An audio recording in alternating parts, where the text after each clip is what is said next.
Value zone hyper mart ఇప్పుడు మన అమీర్పేట్ లో ఈ సెప్టెంబర్ 18న గొప్ప ప్రారంభం.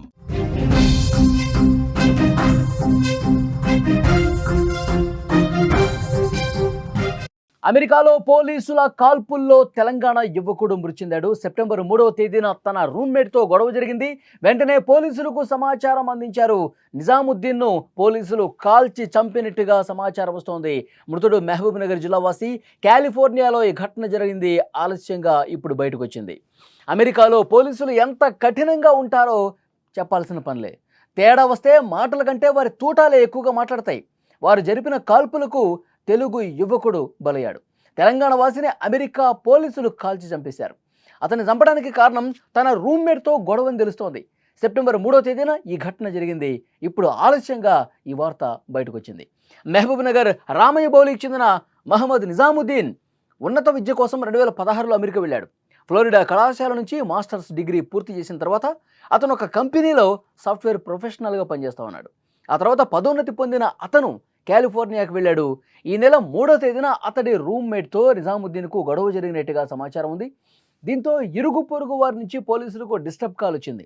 ఘటనా స్థలానికి చేరుకున్న పోలీసులకు ఓ ఇంట్లో గొడవ జరుగుతున్నటువంటి శబ్దాలు వినిపించాయి. పోలీసులు తలుపులు బద్దలు కొట్టుకుని లోపలికి వెళ్ళి చూడగా నిజాముద్దీన్ తన రూమ్మేట్తో గొడవ పడతా ఉన్నాడు. మారణ ఆయుధాలతో దాడి చేసుకున్నట్టు గుర్తించారు. పోలీసులు చెప్పినా వినిపించకపోవడంతో కాల్పులు జరపగా నిజాముద్దీన్ అక్కడికక్కడే ప్రాణాలు కోల్పోయాడు. ఎయిర్ కండిషనర్ విషయంలో రూమ్మేట్తో జరిగినటువంటి గొడవ కారణంగా దాడి జరిగిందని మృతుడి బంధువు ఒకళ్ళు ఈ సమాచారం తెలుస్తోంది. ఈ ఘటన జరిగి 15 రోజులు కావస్తున్నా కుటుంబ సభ్యులకు మాత్రం ఆలస్యంగా తెలిసొచ్చింది.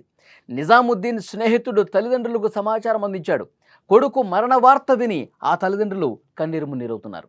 తన కొడుకు మృతదేహాన్ని భారతదేశానికి తీసుకురావడానికి సాయం చేయాలని నిజాముద్దీన్ తండ్రి హసనుద్దీన్ కేంద్రానికి విజ్ఞప్తి చేశారు. ఈ మేరకు విదేశాంగ మంత్రి ఎస్ జైశంకర్కు ఒక లేఖ రాశారు. తెలంగాణ ప్రభుత్వాన్ని కూడా అభ్యర్థించారు. ప్రస్తుతం నిజాముద్దీన్ మృతదేహం కాలిఫోర్నియాలోని ఒక ఆసుపత్రిలో ఉంది. అయితే ఈ ఘటనకు సంబంధించి చాలామంది ఇంకా పూర్తి సమాచారం తెలియలేదు. అసలు వాస్తవ పరిస్థితులు ఏంటి, నిజంగా రూమ్మేట్తో గొడవే కారణమా లేకపోతే వేరే కారణాలు ఏవైనా ఉన్నాయా, ఇంకా పూర్తి స్థాయిలో అది అమెరికాలో జరిగింది కాబట్టి పూర్తి సమాచారం రావాల్సి ఉందని చెప్తున్నారు. నిజంగా గొడవ జరుగుతుంటే పోలీసులు అక్కడికి వెళ్ళి ఆపాలి. పోలీసులు ఆ గొడవను పూర్తిగా సద్దుమణిగేలా చేయాలి. పరిస్థితి శృతి మించితే పోలీసులు మ్యాన్ హ్యాండ్లింగ్ కూడా చేయొచ్చు అక్కడికి వెళ్ళి.